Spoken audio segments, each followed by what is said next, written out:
I'm starting to lose my mind. Oh yeah.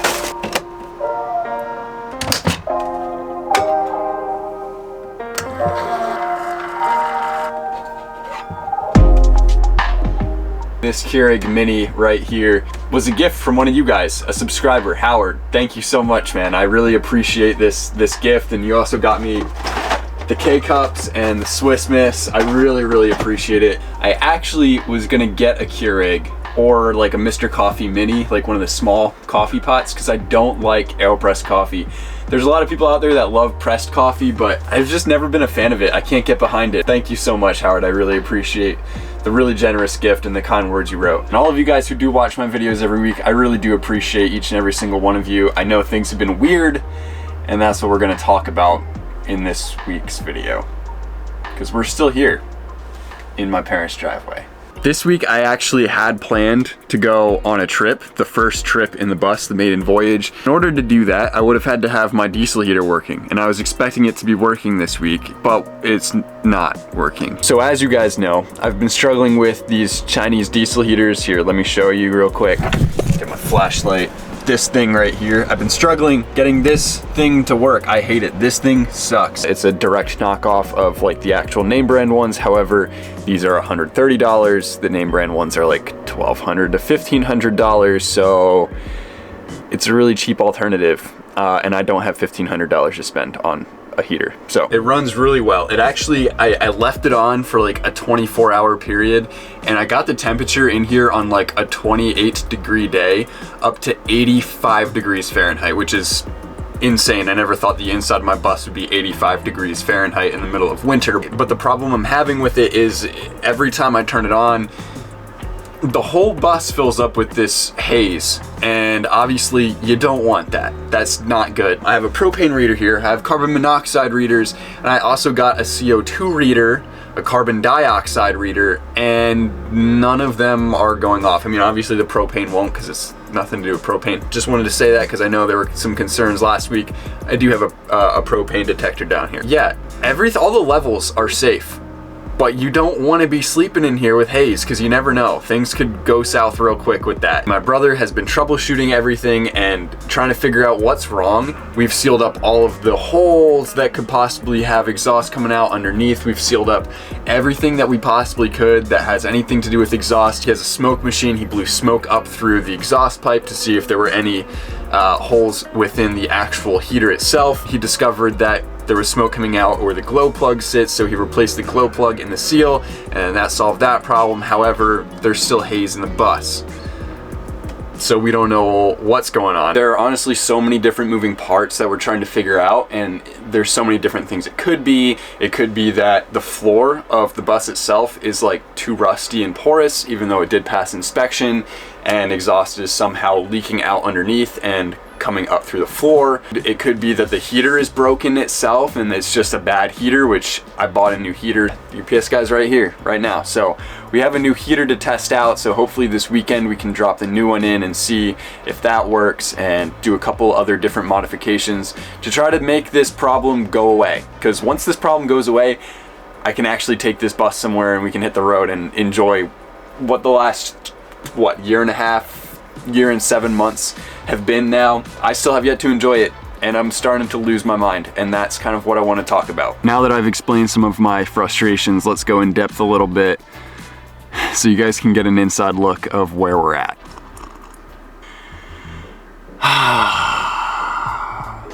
I'm extremely frustrated. I debated not making a video this week, but I didn't want to leave you guys hanging, and I didn't want to do that to myself either, because I told myself I was going to make a video every single week. Maybe I could have used the week off to kind of recompose myself and try to get some things done and move forward. I just didn't want to leave you guys in the dark, and I feel like it's my responsibility now to kind of be open and honest and give you guys an inside look every week on what's going on in life, what's going on with the bus.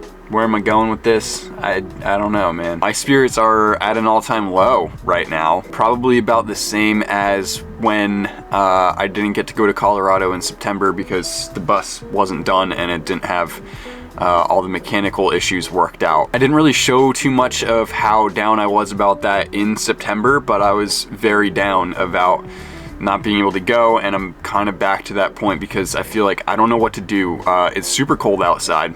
The heater doesn't work, so I can't like really go anywhere. I just feel like it's never ending. I know there is an end in sight and it's very, very close.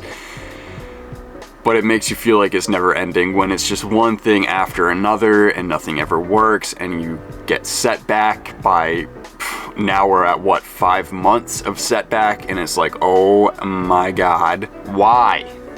Why?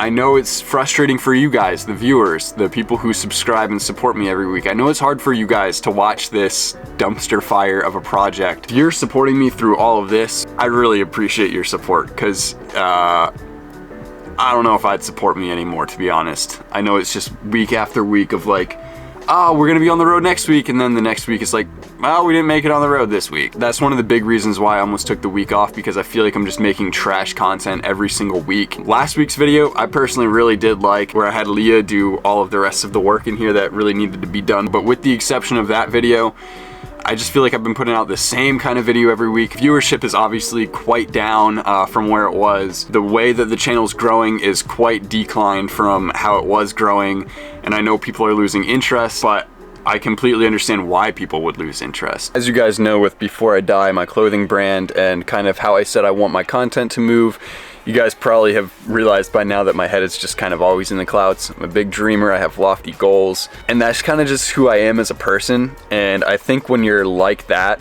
and you feel like you're just stuck in a rut and you can't do anything about it, and you want to create the best possible content you can every single week, and you can't do that, it's hard. I think one of the biggest problems that I'm encountering is that last winter and last summer I also hit a halt, but then I got contacted by the event in Colorado, so I had a definitive date and I had something to look forward to. Now I have all of these problems and I'm hitting this halt again, but I don't want to set anything in stone because I don't know when the problems will be resolved, so I don't know when I can get this thing on the road, and I don't want to be upset about missing a second deadline or paying for an event or paying for like something to do and then I'm not able to go to it and I lose out on obviously the money that I paid for it. Even though I have so many ideas of everything I want to do, they're just ideas right now. They're not set in stone, and they're just ideas to look forward to, you know what I mean? It's not something tangible. So I'm definitely struggling a lot with that, but I know once this thing is actually working and on the road, we're gonna be good to go. All of these ideas that I have in my head are finally gonna come to fruition. I don't know. You guys probably feel that too, right? You probably feel that. I don't really know what else this video has to offer, to be completely honest, but I do really want to say thank you one more time for all of you guys watching this video. I don't even know if I should be saying it, but hopefully next week we'll have a video on the road. That'd be sick. A little side note here, I just recently put Amazon affiliate links in my description, so it has a bunch of items that I recommend or use to make my videos or that I've used in the bus. However, it is actually a free way to help support the channel. If you click on one of those links and order anything at all from Amazon, not even what is actually the item linked, just if you use the link and continue to buy from that exact window or that tab or whatever, I get a little kickback, a little percentage of the sale. That's a direct way, but a completely free way to support the channel. Yeah, thank you guys. I really appreciate it. I'm gonna tread lightly here and say I'll see you on the road next week. All right, peace guys.